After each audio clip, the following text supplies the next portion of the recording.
Hi friends, Simit here from InformedTrades.com. I'll be starting a new video series on investing in gold mining stocks, explaining the process I use to invest in mining stocks. This is the first video in that series where I'll sort of outline the big picture of the story in mining stocks. 4 key points. First one is that there's opportunity for aggressive growth. Some of these stocks can really go up 1 times, 5 times, 10 times, even 100 times in a short amount of time. So it is a aggressive growth strategy. Of course, that part of the mining sector is also high risk, so that's definitely something to keep in mind and focus on. On the flip side, there is the passive income strategy for the established mining stocks that are issuing dividends. So it's a way to play this bull market while buy and hold for the duration and get dividends while you're doing that, something that the bullion itself cannot provide you with. 3 is potentially undervalued relative to bullion. We've seen gold price go up significantly over the past couple of years. Mining stocks really have not. So in a way, I mean, the same factors are driving mining stocks and gold. So one could argue that the mining stocks are due to catch up and there's a growth opportunity there. 4th point is that, could it be the next bubble? The Federal Reserve continues to signal inflationary monetary policy. Historically, this results in bubbles. Are mining stocks the next possible opportunity where capital will rush in? So from that perspective, they are of interest to those in the market. Potential for enormous gains. On the screen right now, you see Homestake Mining, a mining company from a way back, 1924, 1935, versus the Dow.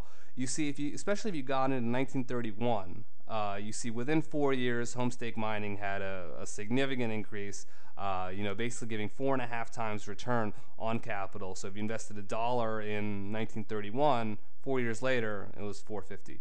That's the kind of example that with the right mining stocks, significant returns in a short amount of time. Of course, when you're focused on those types of opportunities, it is a high risk play. A lot of those small mining companies will yield absolutely nothing. So it is, there is high risk, but there is that opportunity as well as one component of the mining sector. Dividends. Many of the established miners are already in production, in operations, pulling out millions of ounces of new gold each year. They're issuing dividends. So if you want to, for those who are interested in buying and holding or believe in the bull market and gold is going to last for a while, these mining stocks allow you to put your capital in it. Many of them will increase as the price of gold increases, and at the same time you'll get dividends while your capital's tied up there. So that's definitely part of the appeal in here. A lot of value investors who really are interested in dividends are starting to come into the mining market for this reason. 3rd point is that it's potentially undervalued. On the screen right now, the yellow line is gold bullion. The green line is the major mining stocks. So you see, as this gap widens, that strengthens the case for the mining stocks. The same factors are driving mining stocks and gold bullion. So when you see this divergence here, it is an opportunity. One would expect that this will catch up to a certain extent. Again, they're not entirely interchangeable, so I don't think you should, view them as interchangeable entirely. But the stories of them being driven by the same factors is an issue. So when you do see this divergence, you could argue the mining stocks are due for a catch-up.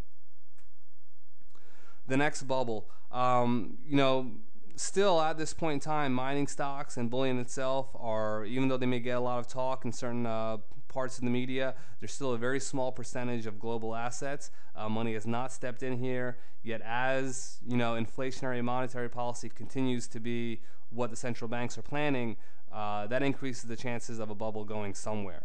When we think of the dividends, when we think of how bullion is already rising and the concerns about inflation, it could be mining stocks as the next bubble. So there is that opportunity, which has a lot of people interested. Of course, if you really want to make the most of that opportunity, you have to get in before the crowd does. That's about it. I'll go into much more of the analysis of mining stocks and selecting them and how I go about that process in future videos. If you have any questions, want to share your experiences, join us over at InformedTrades.com. Thanks and best of luck in your trading.